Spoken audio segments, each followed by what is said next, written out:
कांग्रेस के साबिक सदर राहुल गांधी ने मंगल के रोज लॉकडाउन की वजह से वतन वापस जाने पर मजबूर महाजर मेहनत कशों के साथ जिम्मेदारी से निपटने की हुकूमत को मशवरा देते हुए कहा है कि उन्हें माली परेशानी ना हो, लिहाजा उनके बैंक अकाउंट्स में 6,000 रुपए फौरी तौर पर जमा कराए जाने चाहिए।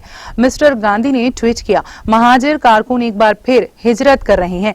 ऐसी सूरत हाल में मरकजी हुकूमत की जिम्मेदारी बनती है कि वो उनके बैंक खातों में रकम जमा कराएं, लेकिन कोरोना फैलाने के लिए अवाम को कसूरवार करार देने वाली सरकार क्या ऐसा अवामी इमदाद कदम उठाएगी?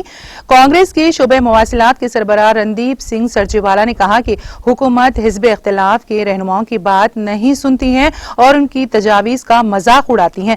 उन्होंने कहा कि पिछले साल फरवरी में जब मिस्टर गांधी ने कोरोना वबा के बारे में मुतनब्बे किया था तो हुकूमत ने पहले उनका मजाक उड़ाया और नमस्ते ट्रंप मनाकर मध्य प्रदेश की कांग्रेस हुकूमत को जबरदस्ती गिरा दिया, फिर बगैर बताए मौलिक लॉकडाउन नाफिज कर दिया। उन्होंने कहा कि कांग्रेस ने एक बार फिर मुतनब्बे किया है कि लॉकडाउन इंतजामात किए बगैर गरीब मजदूरों का क्या बनेगा।